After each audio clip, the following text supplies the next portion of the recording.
우리들은 지난 시간에 미가의 집에 머무르다가 더 좋은 오퍼가 들어오자 뒤도 안 돌아보고 떠나버린 레위 소년의 모습을 살펴본 바 있습니다. 오늘은 그와 비슷한 종류의 또 다른 레위 제사장이 등장을 합니다. 연이어 타락한 제사장들이 등장한다라는 것은 우리들이 주목해 보아야 할 필요가 있습니다. 타락한 제사장들이 연이어서 등장한다라는 것은 그만큼 그 당시에 이스라엘 사회가 극심한 영적 혼란과 전 민족적인 타락을 겪고 있었다라는 반증이 되기도 하는 것입니다. 누차 말씀을 드렸다시피 당시 이스라엘 사회에서 제사장 그룹이라 함은 그 사회를 지탱하고 비추어내는 기둥과 같은, 그리고 또는 창문과 같은 그러한 존재들입니다. 자, 이제 그들마저도 타락한 모습으로서 등장을 한다라는 것은 그만큼 이스라엘 사회가 더 이상의 자체적인 자정 능력을 잃었다라는 의미가 되기도 합니다. 마치 요즘의 한국 교회와 특히 일부 목회자들이 사회적으로 지탄을 받는 것과 흡사한 모습이고 또 흡사한 의미인 셈입니다. 지금의 현실에서 벌어지는 일들과 하나도 다를 바 없는 일들을 이미 주님께서는 3000년 전에 이스라엘 역사를 통해서 예언해 주신 것입니다. 우리들이 사사기 10장에 등장하는 사사돌라의 이야기를 통해서 이미 살펴본 바가 있습니다. 신실한 주의 일꾼들을 놓고 역사는 이런저런 많은 수식어로서 표현하지 않습니다. 단지 그가 20년간 직분을 잘 수행했다라는 한마디로 표현하셨음을 이미 우리가 묵상한 바 있습니다. 자, 이제 사사기의 마지막 부분으로 들어와서 레위 제사장이 연달아 등장을 하는데 그들의 모습은 한결같이 본래의 임무에서는 벗어난 모습으로서 등장을 합니다. 주님께서 이러한 부끄러운 주의 종들의 모습을 기록 속에 남기신 것은 주의 종들이 타락함으로 인해서 빚어지는 문제가 이제는 한 개인의 문제가 아니라 교회와 속해 있는 사회 공동체, 나아가서는 국가적인 위기마저도 초래할 수 있음을 준엄히 꾸짖으시기 위함임을 기억하시길 바랍니다. 본문은 이제 베냐민 지파의 지역이었던 기브아의 거민들을 징벌하기 위해서 미스바에서 이스라엘의 민족 총회가 열리는 장면을 보여내고 있습니다. 이 미스바에서의 총회가 또다시 열리게 된 배경을 우리가 잠시 살펴볼 필요가 있습니다. 에브라임 산지에 살고 있었던 레위인이 유다 베들레헴 지역까지 내려와서 첩을 구합니다. 신부감을 구해서 데리고 돌아간 것이 아니라 첩을 구했다라고 되어 있습니다. 그런데 그 첩이 행음을 하고 친정으로 되돌아가서 넉 달이라는 시간이 지났습니다. 이제 레위인이 그 첩을 데리러 그 여인의 친정집까지 찾아가게 됩니다. 히브리어 원어의 표현에는 남편의 행동에 대항하여 라는 의미가 있습니다. 즉, 이 레위인이 첩을 얻어놓고도 또 바람을 피우자 이에 화가 난 레위인의 첩이 요즘 말로 맞바람을 피우고 친정으로 돌아가 버린 겁니다. 이 사건에 대한 율법의 규례를 따지기에 앞서서 애초에 일어나서는 안 되는 황당하고 더러운 일이 터졌습니다. 어찌되었건 간에 레위인은 그 첩의 마음을 되돌리고자 첩 장인의 집까지 찾아갔고 융숭한 대접을 받고 길을 떠나서 예루살렘 인근의 기브아라는 곳에 유숙을 합니다. 그런데 그만 그곳에서 이 비류들, 즉 불량배의 남색을 하는 자들, 그러니까 동성연애를 하는 자들을 만나게 되고 레위인은 신변의 큰 위험에 빠지게 됩니다. 레위인은 자신의 안위를 위해서 첩을 그들에게 내어주고 자신은 쏙 빠져나와서 단잠을 이루게 됩니다. 자신이 그토록 애정이 있어서 그 친정집까지 쫓아가서 데리고 왔었던 그 여인을 한순간에 버리는 모습입니다. 이튿날 이 여인은 시신으로 발견이 되고 이에 분노한 레위인은 그녀의 시신을 12토막을 내서 이스라엘의 각 지파마다 보냅니다. 자신이 이처럼 험악하고 억울한 일을 당하였으니 이 일을 해결해 달라라는 이스라엘 전체를 향한 청원을 한 것입니다. 이 레위인의 소식을 들은 온 이스라엘은 들끓어 오르기 시작합니다. 남쪽 끝에서 북쪽 지역 끝까지 모든 이스라엘의 백성들이 미스바에 모여서 총회를 열게 됩니다. 그 자리에서 레위인은 자신의 억울함과 분노를 표출합니다. 이러한 사실로 미루어 봤을 때 이 레위인은 그냥 평범한 사람이 아니라 당시 꽤 높은 지위에 있던 사람임을 우리가 알 수 있습니다. 자신이 개인적으로 변을 당한 이 사건을 들고 온 민족회의를 개최할 정도의 권력과 사회적인 지위에 있는 인물이었음을 알 수 있는 겁니다.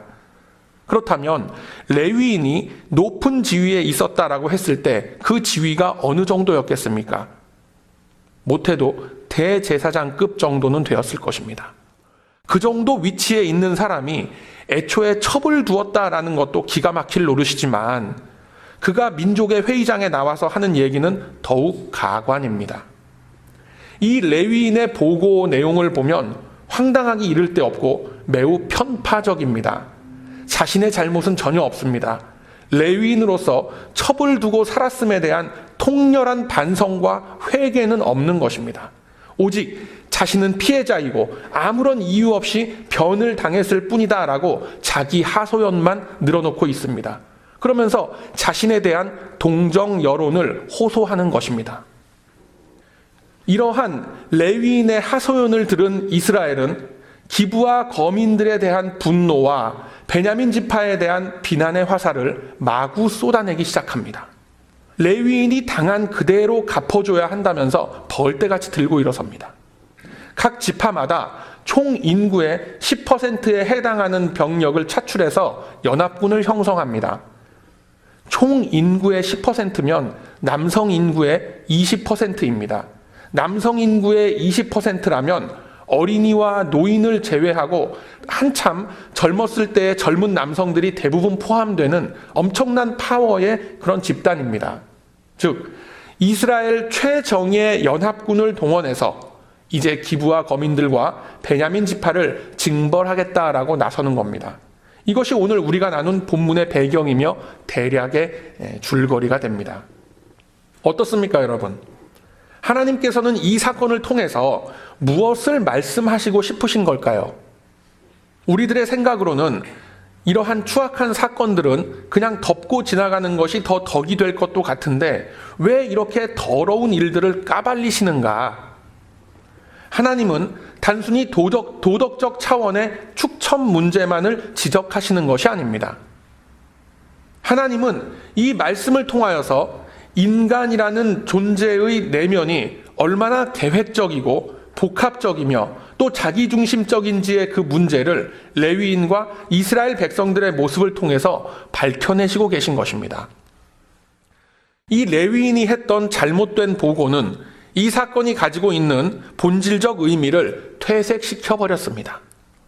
먼저 레위인 제사장은 자신의 비도덕적이고 비윤리적인 잘못으로 인해서 이 일이 비롯되었음을 전혀 언급하지 않습니다.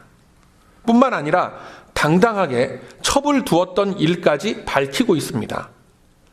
레위인은 자신의 비도덕적인 잘못을 덮기 위해서 베냐민 지파의 푸대접과 기브아 거민의 폭력성을 부각시키는 것입니다. 그러므로 인해서 자신의 잘못은 아예 언급조차 되지 않도록 이 사건의 관점을 돌려버립니다. 이 비겁한 레위인은 첩을 두었고 위협 속에서 자신이 지켜야 할 여인을 홀로 방치함으로써 결과적으로 윤간을 당하고 죽음으로 몰아가게끔 했습니다. 자신에게 닥친 위험 앞에서 연약한 여인을 방패막이 삼아서 희생시킨 겁니다. 그리고 그 시신마저 훼손하여 온 이스라엘에 돌리게 됩니다. 이 황당하고 어이없는 사건은 입다와 같은 산적대나 비적의 무리들 속에서 발생한 사건이 아닙니다, 여러분. 소위 말하는 제사장이라는 사람이 저지른 일입니다. 당시 사회 속에서 지식인이라면 지식인이고 사회적으로도 지도계층에 있다는 사람입니다. 이 레위인은 자신이 저지른 여러 가지 패역한 일들을 감추고 싶었습니다. 자신의 임지를 벗어나서 멀리 베들레헴 지역까지 행차를 해서 첩을 두었습니다. 그것으로도 모자라서 또 다른 음행을 저지름으로 첩도한 또 다른 음행을 저지르고 도망가는 일을 일어나게 하는 그 모티브를 제공하게 된 겁니다. 여행 중에 당한 그 위험 앞에서 전혀 책임감을 보이지 않고 그 시신마저 훼손을 해서 온 이스라엘 가운데에 집단적인 분노를 만들어내게끔 합니다. 이 레위인은 자신의 부끄러운 사생활을 기브와 거민들과 베냐민 지파에게 돌림으로써 자신이 비난의 대상이 되는 자리는 피했을지 몰라도 그로 인해서 엄청난 사회적인 파장을 불러일으키게 된 것입니다. 더 기가 막힌 것은 이러한 보고를 받았던 이스라엘 백성들입니다. 이스라엘은 레위인의 속셈을 전혀 눈치채지 못합니다. 이스라엘은 이 레위인의 황당한 보고 앞에서 무엇이 먼저 선행되어야 하는 조치인지를 놓치고 있었습니다. 기브아 지역의 불량배들과 그 죄질을 비교해 보면 만만치가 않은 이 레위 제사장입니다. 그런데 이 레위 제사장에 대해서는 모른 척하고 그 악한 일에 가담했던 몇몇 그 동성연애자들, 불량배들을 잡아들여서 처벌하면 되는 이 사건에는 거의 민족적인 공분을 표시를 합니다. 본문 3절 말씀을 보면 이스라엘 백성의 대표가 묻습니다. 이 악한 일의 정형을 우리에게 고하라 라고 합니다. 그들에게 고해서 해결될 것이 아니라 먼저 여호와 하나님 앞에 고해야 하는 문제인 것입니다. 그리고 무엇이 정확한 죄인지를 전후 사정을 밝혀보아야 합니다. 그것이 미스바에 모인 실질적인 목적과 이유가 되어야 하는 것입니다. 그런데 이스라엘은 막상 담아내야 할 것은 담지 못하고 기브아의 불량배들에 대한 분노만 하늘을 찌를 듯합니다. 그 왜 그랬을까요? 이스라엘 총회의 주류를 이루는 대다수의 원로들, 장로들, 지파의 리더들이 사실상 이 타락한 레위인과 심정적인 공감대를 이루고 있었기 때문에 그렇습니다. 즉, 그들의 사생활과 영적인 수준 역시 이 레위인과 같은 부류였기 때문에 그렇습니다. 가제는 개편이라고 그러죠. 자신들에게도 얼마든지 일어날 수 있는 이 축첩의 현실과 음란한 사생활이 일개 불량배들로 인해서 침해당할 수도 있다라는 공감대가 형성이 되자 이들은 합심하여 모였던 것입니다. 레위인이 저지른 부도덕과 비윤리의 행위들이 이미 자신들에게도 비일비재한 일이었기 때문에 이들은 하나님의 말씀 앞에서 무엇이 먼저인지 외면해버립니다. 20장 후반부의 말씀입니다만 이들은 이 사건을 트집 잡아서 베냐민 지파를 거의 멸절시키다시피 하는 큰 실수를 저지르게 됩니다. 이 사건은 여러 가지 것들을 우리들에게 시사해 주고 있습니다. 첫 번째로 사건의 본질을 놓치고 감정의 판단으로 흐르고 말았던 이스라엘의 모습 속에서 하나님의 통치를 거부하려는 그 죄의 대가가 얼마만큼 크다라는 것을 보여주시고 있는 것입니다. 이스라엘은 하나님의 말씀으로 통치가 이루어져야 하는 제사장의 나라입니다. 당연히 그 사회를 이끌어가는 것은 사람의 생각이나 철학이나 사상이 아니라 하나님의 말씀입니다. 말씀의 원리로서 그 조직이 운영이 되고 말씀이 기초가 된 통제 시스템이 이루어져야 하는 겁니다. 즉, 하나님의 말씀이 법이 되어서 말씀이 중심이 되는 법치가 이루어져야 하는 것이 이스라엘 사회요, 나아가서는 오늘날 성도의 삶인 것입니다.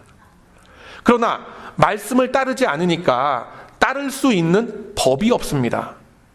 그저 자신들의 소견과 상식 수준에서 적당히 타협하면서 자신들의 감정에 따라서 이리저리 흔들릴 수밖에 없는 겁니다. 감정을 뛰어넘는 영성은 오직 말씀의 권위에서부터 나온다라는 사실을 기억하시길 바랍니다.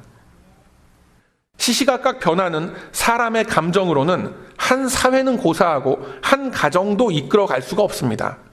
내 기분과 내 마음대로, 내 의지대로 끌고 갈 수 있는 것은 아무것도 없습니다. 여러분 다들 오랜 인생의 경험으로 다 깨달으셨을 줄로 믿습니다. 변하지 않는 하나님의 말씀이 사람의 심령 속에 자리를 잡아야 그 자리에서부터 영성이 길러지게 된다라는 것을 믿으시길 바랍니다. 영성이 길러지면 본질을 보는 눈이 떠지게 됩니다. 아, 이제 내가 무엇을 해야 되는구나, 내가 어떤 길에 서서 살아가야 되는구나 라는 정확한 인도하심이 나를 움직이게끔 하는 것입니다. 그러나 이스라엘은 하나같이 눈뜬 소경들입니다. 이 제사장이라는 사람이 하고 다니는 짓거리를 보면 소경을 인도하는 겁니다. 그리고 이 같은 현상은 21세기 이 시대에도 고스란히 나타나는 이 사회의 현실이며 교회와 성도들의 연약함으로 드러나고 있는 것입니다. 요즘에 특히 이 한국 사회가 어수선한 가운데 여러 정치 지도자들이나 사회의 저명 인사들이 사회 원로나 종교계의 원로들을 찾아서 고견을 듣는다라는 그런 뉴스를 제가 봤습니다. 그런데 거기에 거론되는 사회의 원로와 종교계의 원로들 중에 개신교 목사나 개신교인은 보이질 않습니다. 이미 빛과 소금의 역할을 감당하기는커녕 오히려 사회에 민폐를 끼치는 종교 집단으로 전락해버린 것이 오늘의 통탄할 만한 현실인 것입니다. 그리고 주님은 이미 이러한 사실을 수천 년 전에 이스라엘 역사를 통해서 우리들에게 다 예언해 주셨습니다. 여러분, 이것이 우리 주님의 무서운 예언입니다. 많은 분들이 예언이라고 하면 당장 얼마 뒤에 나타날 일들을 알아맞추는 것을 생각하는데 그런 것은 기독교의 예언이 아닙니다. 기독교에서 말하는 예언은 하나님의 말씀을 성령께서 깨달아지게끔 역사해 주시는 것을 가리켜서 예언이라고 하는 것입니다. 에스겔 13장 3절 이하의 말씀 보면 주 여호와의 말씀에 본 것이 없이 자기 심령을 따라 예언하는 우매한 선지자에게 화 있을진저라고 말씀합니다. 성경은 말씀하시길 이러한 주님의 예언은 이미 주어진 하나님의 말씀이며 이 말씀은 시대와 문화를 초월해서 성령의 인도하심으로 성도들의 삶에 고스란히 적용됨을 말씀하고 있습니다. 이스라엘은 하나님의 말씀으로부터 완전히 벗어나 있었고 형식적인 종교 예식만 간신히 걸치고 있었던 마치 식물인간과 같은 그런 존재였습니다. 이제는 그 사회의 마지노선과도 같은 존재인 그 레위인 제사장들마저도 줄줄이 타락하고 배교하는 모습을 보여내고 있습니다. 이러한 수치스러운 모습을 보이심으로 이스라엘이 민족적인 분열을 겪게 되는 직접적인 원인이 어디에 있는지를 주님은 보여주고 계십니다. 그리고 이 문제는 오늘날에도 심각하게 제기되는 문제들 중에 하나입니다. 우리 기독교가 이 사회에, 특히 한국 사회의 빛과 소금의 역할을 잃어버린 데에는 영성의 타락이 가장 큰 원인입니다. 하나님의 통치가 가장 활발하게 나타나야 할 교회와 성도들의 삶 속에서 더 이상 성경적 의미의 경건과 거룩함이란 것을 찾아보기 힘든 시대가 되었습니다. 세상의 가치와 세상의 사상들이 이미 강단을 다 점령을 했고 성경을 하나님의 의도대로 풀어내는 강단들이 갈수록 줄어들고 있습니다. 말씀 선포와 묵상의 중요성을 경홀히 하는 풍조 속에서 점점 영성은 떨어져 가게 되는 겁니다. 비워져 가는 신앙의 내용을 감성과 감정적인 충만함이 채워가게 되면서 든든한 말씀의 위로는 사라지고 있습니다. 그저 순간적인 감각을 어루만지고 위로하는 그런 풍조로 다 변해가고 있는 겁니다. 그러나 여러분, 힘들고 고달픈 이 현대 사회의 삶을 이겨낼 수 있는 방법은 오직 말씀의 능력이 우리의 삶 속에 나타나는 것뿐입니다. 그러나 이 시대 성도들의 삶을 보면 어떻습니까? 교회에 나와서 예배드리고 말씀을 가슴에 품고 다짐을 합니다만 그것이 삶 속으로 연결되지를 못합니다. 그 연결을 이어주는 매개체는 끊임없는 기도뿐임을 여러분 기억하시길 바랍니다.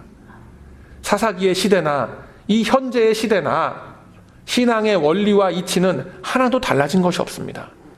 신앙의 본질은 아브라함의 시대나 21세기 한복판이나 다 똑같습니다. 그 본질을 감싸고 있는 문화와 환경이라는 포장지는 변했을지 몰라도 말씀의 능력은 회개하는 심령, 기도하는 심령 속에 나타남을 믿으시길 바랍니다. 이 미가의 집에 레위 소년이 의식주를 해결하기 위해서 신앙의 양심을 팔아먹고 넙죽 들어갑니다. 이제는 제사장 그룹마저도 배교와 타락의 길에 동참했음을 알리고 계신 겁니다. 그리고 이때를 계기로 주님 앞에 나와서 진실된 마음으로 회개하고 부르짖는 모습은 이제 사사기 끝날 때까지 더 이상 나타나지 않습니다. 하나님의 이름을 외치며 간구하는 모습들이 간혹 나타나긴 하지만 모두 자신의 욕심을 채우기 위한 아우성일 뿐입니다. 이러한 영적인 환경 속에서 결국 이스라엘은 민족이 분열되고 점점 국운이 기울어져 가는 모습을 나타내게 되는 것입니다. 이것이 하나님을 떠난 대가로 그들에게 나타난 죄의 결과입니다. 두 번째로 우리들이 이 말씀을 통해서 생각해 볼 수 있는 것은 영성의 부재가 리더십의 부재로 나타난다라는 겁니다. 여러분, 기독교의 리더십이란 것은 특출난 한두 사람의 대표를 의미하는 것이 아닙니다. 이미 여러 사람의 리더들을 세워봤자 소용이 없다라는 것이 사사시대의 이스라엘 역사를 통해서 다 드러났습니다. 역사의 발전은 몇몇 위정자들로 인해서 이루어지질 않습니다. 그 시대를 살아가는 모든 사람들의 삶과 생각과 문화가 어우러져서 당대의 역사를 이루어가는 겁니다. 이스라엘의 리더는 오직 하나님뿐이십니다. 그리고 교회의 리더십은 인간이 아니라 성령의 인도하심입니다. 그런데 말씀이 없는데 말씀 선포를 엉터리로 하는데 어떻게 성령의 인도하심이 그 안에 나오겠습니까? 이것을 구체적으로 표현을 하면 당시 이스라엘 사회를 이끌어간 시대 정신이 없는 겁니다.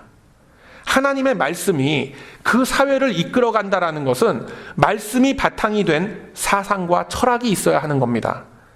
성경 말씀으로 다져진 사고방식과 철학이 그 사회의 집단 이성을 이루어야 합니다. 이것은 예나 지금이나 동일한 원리입니다. 단지 표현 방법이 조금 다를 뿐입니다. 예를 들어서 우리가 미국을 기독교 국가라고 부릅니다. 미국을 기독교 국가라고 부르는 이유가 뭡니까? 대통령이야 모든 산부 요인이 다 목회자들이라 그렇습니까? 그렇지가 않습니다. 오히려 기독교인이 아닌 정부 요인들도 참 많습니다. 그러나 우리들이 미국을 기독교 국가라고 부르는 이유는 미국의 정책과 가치 판단의 기준, 그리고 이 사회를 이끌어가는 원동력이 성경 말씀의 원리에서부터 나왔다라고 믿기 때문에 그렇습니다. 민주주의와 인권과 복지 등의 모든 가치들이 성경적 원리를 바탕으로 만들어져 있고 그렇게 실행이 되고 있기 때문에 그렇습니다. 대통령이 크리스찬이건 아니건 그건 전혀 문제 삼을 일이 아닌 겁니다, 여러분. 각각의 시대 정신을 움직이는 원동력이 어디에서부터 비롯되는가라는 문제인 것입니다. 우리들은 역사서를 묵상하면서 바로 이것을 잡아낼 수 있어야 합니다. 말씀대로 열심히 살았더니 많은 풍부한 물질의 복을 누리고 아주 풍요롭게 살게 되었더라라는 이런 저급한 수준의 담론은 이제 우리 베다니 교회 수준에서는 논외로 치부하는 문제가 돼야 되는 것입니다. 우리들은 이제 하나님의 말씀이 인도하시는 깊은 영성의 세계 속으로 들어가 살아야 합니다. 그곳에 하나님의 나라가 있고 하나님의 통치가 있습니다. 마찬가지로 이 현실의 삶을 살아가고 있는 우리들의 정체성이 하나님의 백성이라고 한다면 나를 움직이는 원동력, 나의 가정과 내가 속한 집단을 이끌어가는 원리가 어디서부터 나오는가라는 것을 생각할 수 있어야 합니다. 사랑하는 우리 베다니 가족 여러분, 여러분의 가정과 여러분이 속한 조직과 그 사회를 이끌어 가시는 철학과 사상을 가지고 계십니까? 사실은 대부분의 사람들이 그저 닥치는 대로 하루하루를 살아갑니다. 우리 성도들도 사실 크게 예외는 아닙니다. 흔히 말하길 그냥 열심히 산다라고 합니다. 그런데 뭘 위해서 그렇게 열심히 사는지 한번 진지하게 생각해 보셨습니까? 어떤 분들은 자녀들 뒷바라지를 위해서 열심히 산다라고 합니다. 그럼 언제까지?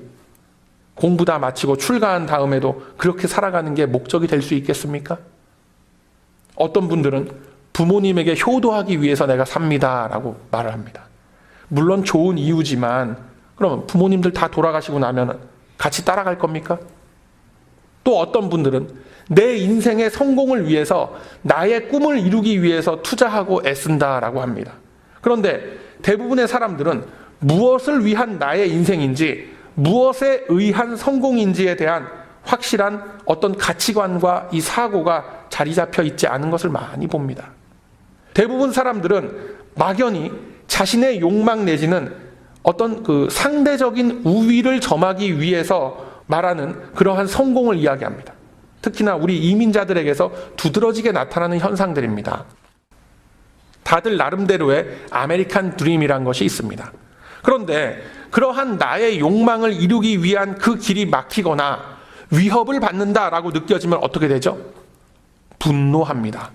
아주 불같은 성깔들이 터져나오기 시작합니다. 누군가에게 그 분노를 발산해야지 직성이 풀리는 겁니다. 그래서 대부분 그 스트레스와 그 분노의 표현을 누구한테 하느냐면 가장 가깝고 만만한 상대에게 하는 겁니다. 오늘 본문의 말씀을 보면 이러한 사실이 극명하게 나타납니다. 이스라엘의 야비한 그 내면의 죄악과 감춰놓았던 음란함과 폭력 등의 그 악한 속성들이 가장 약한 지파였던 베냐민 지파에게 향하게 됩니다. 이미 타락한 자신들과 동질감을 이루고 있던 레위인에게는 한마디도 못합니다. 각 지파마다 젊은 장정들을 다 동원해서 연합군을 이루고 결국은 베냐민 지파의 씨를 말리는 지경까지 짓밟아 놓고 마는 것입니다. 여러분, 이것이 영성을 잃어버린 교회 공동체가 어디까지 떨어져 버릴 수 있음을 보여주시는 주님의 음성으로 여기시길 바랍니다. 이 시대 연약한 교회들의 모습과 타락한 교회 지도자들의 행태는 제가 입에 담아봐야 더 이상 덕이 되지 않으니까 더 이상 말씀드리지 않겠습니다. 그러나 우리들은 영성을 잃어버리고 집단 이성마저 잃어버린 군중이 모이면 어떠한 결과까지 초래하게 된다라는 것을 베냐민 지파의 몰락과 또 그리스도 십자가 사건을 통해서 분명히 보게 됩니다. 예수님을 못 박으라라고 외쳤던 그 성난 군중들은 다름 아닌 이스라엘 백성들입니다. 로마의 시민들이 몰려와서 못 박으라고 악을 썼던 것이 아닙니다. 소위 택함받은 하나님의 백성들이라는 자들이 저지른 것입니다. 그리고 베냐민 지파를 놓고 거의 씨가 마를 정도로 몰락하게끔 짓밟은 자들은 블레셋도 아니고 암몬 족속도 아닙니다. 다름 아닌 같은 이스라엘의 11지파였음을 기억합시다.